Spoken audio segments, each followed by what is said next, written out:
Didn't see you there. It's Ed Weschler here. This week's Fix It Friday. We're addressing flat repairs.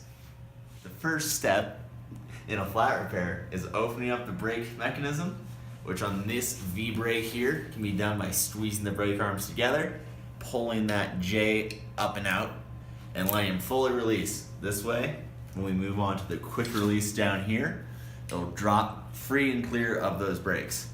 So the next step is go and pull that quick release open.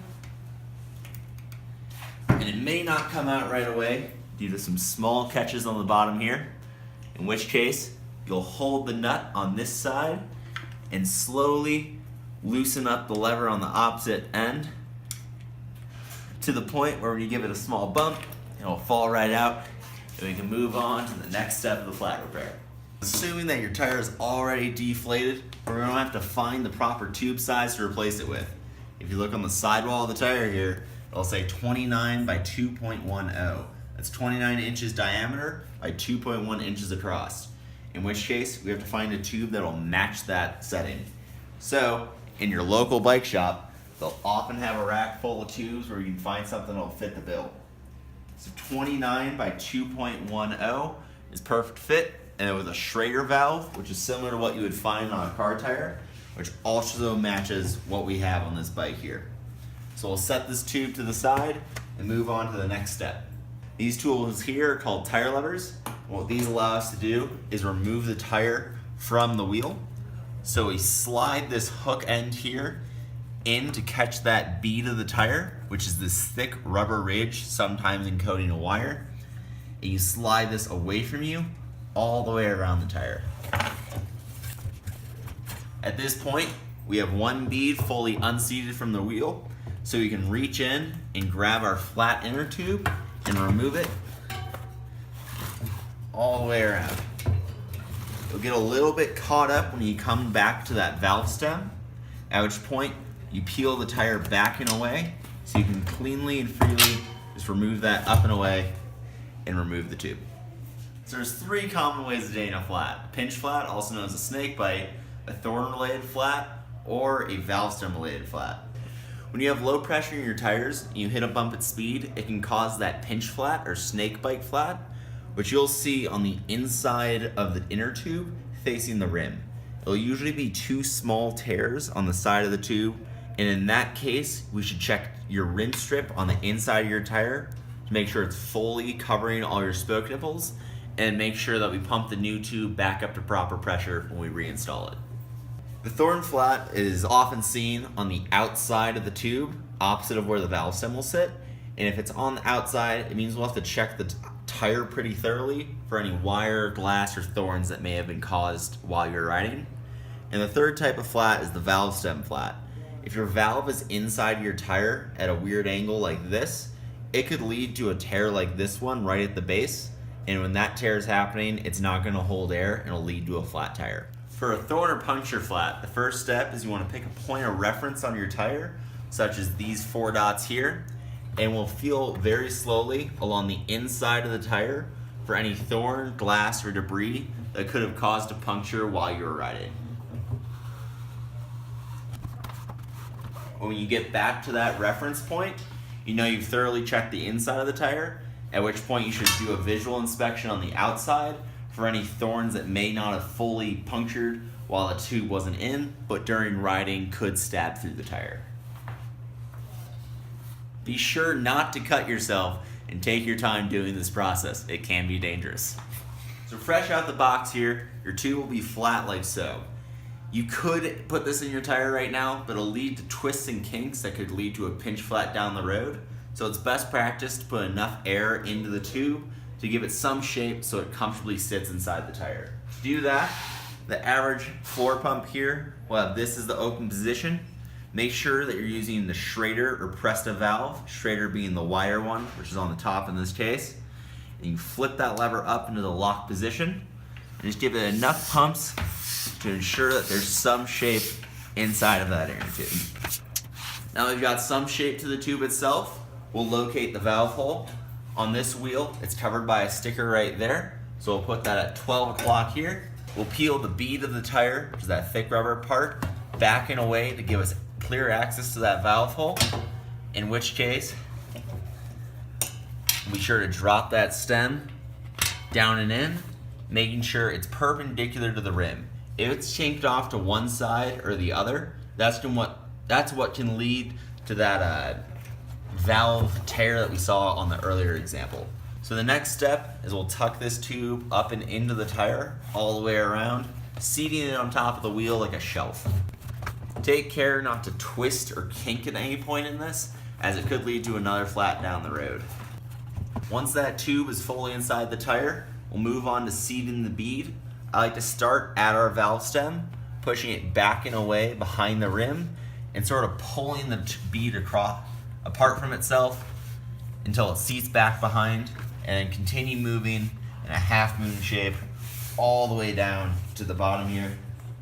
And once it starts to get a little tight, I'll rotate the wheel so this is facing away from me, at which point I'll use the heel of my left palm to sort of push and roll it, while using the thumb on my right hand to sort of push underneath, and keep going until that tire is all the way up and on. Now that we have replaced our inner tube and reseated that bead all the way around, we can move on to inflating our tire. At this step, we want to find the inflation pressure, as it's different for each tire. This particular tire has a range of 40 to 65 psi. If you're commuting on your bike, you want to go in the upper range, but if you're doing some mountain biking and a little bit of loose corner stuff, you want to maybe lower that pressure a bit and increase your grip in the corners. So now we're going to pump up to about 50 psi, split the difference there. We'll bring this wheel to the ground so it has some access to our pump. We're going to pop it on here.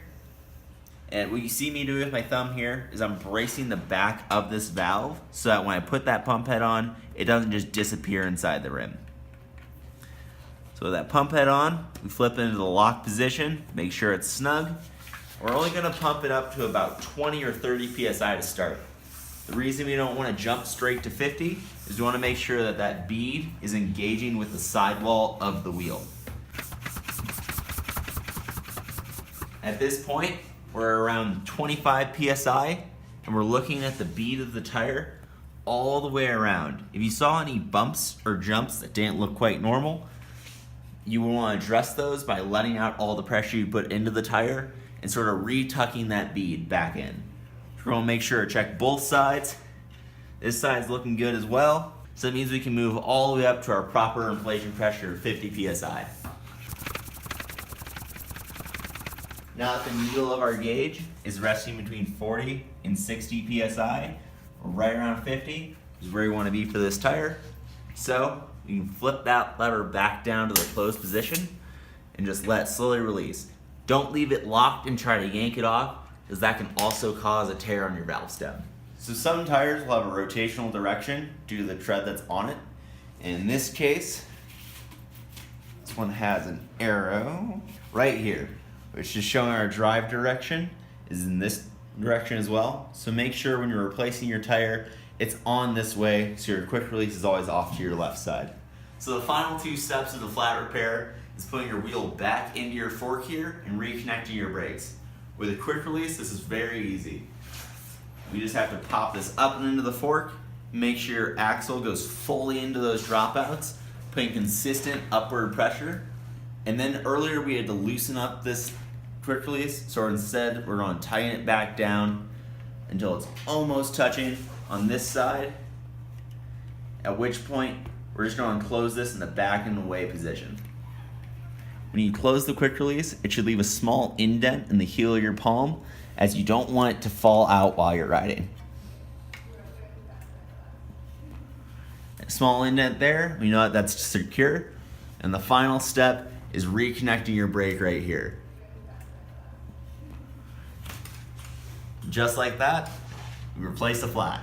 A good final step, especially if you're working on a work stand, is to remove the bike, set it on the ground, and briefly open your quick release. Press down on those forks to make sure that it's fully seated in those dropouts, and then close that quick release once more. The reason we do this is if that's even slightly off, it could cause a slight brake rub on either your right or left pad, or in the case of a rear wheel, mess with your shifting a bit. So this ensures it's dead center and straight. Rear wheels are pretty much the same exact idea. You're going to be opening a quick release and disconnecting a brake. However, people get a little caught up when it comes to a rear cassette here. To make this a little easier, I like to shift down to the hardest gear in the back, which will be your smallest one, and shift down to your easiest gear up front, which will also be that smallest ring. This puts a lot of slack in the chain and makes it easier to remove when going on to this next step. So, when removing this, you open the quick release as if you were doing the front wheel, loosen it a few turns, at which point, grab the bottom of your derailleur cage by this pulley wheel here, pull back and down, and that gives you some freedom to sort of drop that tire out and away. When reinstalling the rear tire, you're going to do that same process, but reversed. You pull down and away to get a big loop of chain here, at which point, put your tire part way in the frame, catch that loop of chain on any gear, the derailleur will figure it out once you get pedaling, and then just sort of move it up and into that frame, like so. In some cases, especially these wire tire mountain bikes, you have to coax it past these brakes a bit, at which point you slide up and into those dropouts, again making sure they're fully seated. Reconnect your brake, and it's easy as that on the back there. Some bikes may require a 15mm wrench, in which case you take your trusty 15 and loosen up lefty-loosey on this side. Doesn't have to come all the way off, just has to get clear of that little catch right there, and do the same thing on the opposite side here. Once those are free, your wheel will drop out and away. In the case of some road bikes, you don't have that V-brake lever to release. However, you have this little lever here that you can flip up and away, and that opens your pads enough to drop road bike tires out of the frame. Once your wheel is reinstalled, it's as simple as flipping that lever back down again so you have proper brake pressure up top here.